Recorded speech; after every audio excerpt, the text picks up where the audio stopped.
Hello everyone, this is Vox Languages. I've always thought that there is no wrong way of doing things, that everyone does it differently. However, there are some things that aren't the most efficient and can slow down your progress a lot. In today's video, I'm going to be talking about some of the most common language learning mistakes and how to avoid them. The first mistake a lot of learners make is focusing too much on grammar. Don't get me wrong, grammar is important, but studying it all the time will do more harm than good. Concentrating only on grammar can cause you anxiety and frustration, especially in classrooms where they teach you all the time grammar rules, and then you're more focused on avoiding mistakes rather than just communicating, which decreases confidence. For a lot of people, learning grammar is no fun, and as I've said many times, learning a language has to be an enjoyable experience. Remember that grammar was created after the language, not the other way around. The natural way in which children learn their native language is they first learn how to speak and listen to it, and then they polish it with grammar while they keep learning. However, if you genuinely enjoy learning grammar, then go for it. However, don't exaggerate with it, because grammar is just one of the many pieces of language learning. Prioritize communication and acquisition first of all, and the grammar will come along with it. The second mistake is focusing on the wrong vocabulary.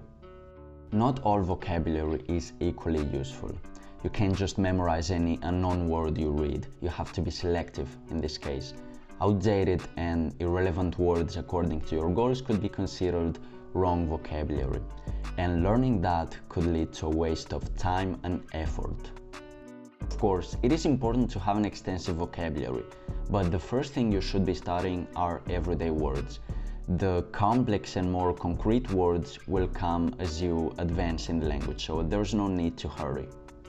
There are cases also in which you have to learn a language for work. For example, let's say you're a Spanish speaker who has to learn marketing words in English. If you don't know English already, then the first thing you should be studying are basic words, not that technical vocabulary.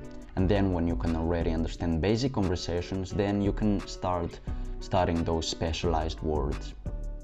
If you learn that specialized vocabulary without knowing at least the basics, you won't even know how to use it. So remember to focus on high frequency words and phrases, what natives use, idioms, and if you're learning it for school or work, balance the academic or business vocabulary with the practical one. The third common mistake is relying on only one learning method. When it comes to language learning, there is no perfect method. What works for one person won't necessarily work for another person. That's why relying on only one method can hinder your progress a lot. For example, if you only study with textbooks, you may increase your reading and writing skills, but you'll struggle with speaking and listening comprehension. The best plan is to incorporate a bunch of different methods and make use of them whenever you please. What's important is to have methods for all the language learning elements: reading, writing, speaking, and listening. This will also help you stay motivated, since it'll add variety to your studying and avoid boredom. If you notice that you can understand well but can't speak, for example, then you should focus more on improving your speaking by communicating with natives or even speaking to yourself. Mixing the methods up is also a very good way of learning. I have a method learning that combines reading and listening, and then I'll just practice writing by texting someone and speaking by speaking.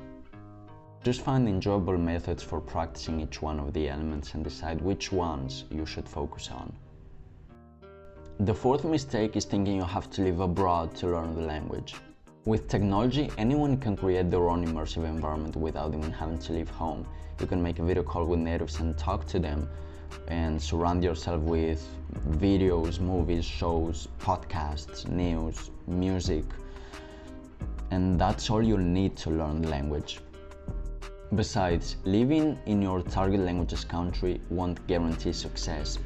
I know a lot of people who live since many years ago in another country and still can't speak the local language because they only surround themselves with people who speak their native language. So if you have the chance of living in your target languages country, make sure you actually use the language.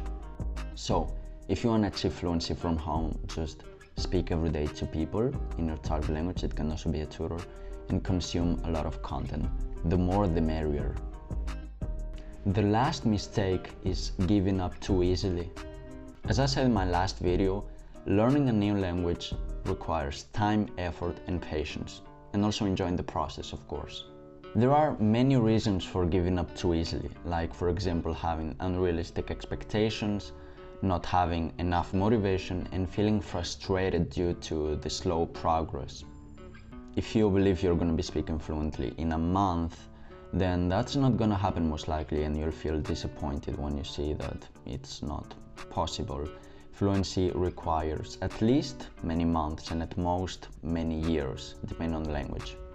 That's why it's so important to learn in a way you enjoy. Just imagine learning Chinese for 5 years every day, detesting the process. It'd be unbearable. Learning a language is a slow journey.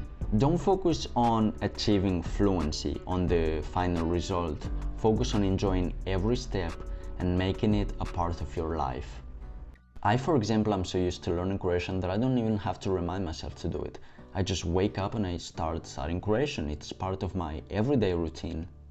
If every time you learn a language you feel bored or frustrated, then it's probably time to review whether you really want to learn that language or not, and what method you're using to learn it. If you don't like studying at school, for example, I would recommend combining it with your own method and learning it at home as well, so it's more bearable. This is everything for today. Thanks for watching the video. I hope I helped someone learn better and with more enthusiasm. If I did, I would appreciate a comment about it. Also hit the like button and subscribe, and we'll see each other in the next video. Bye bye!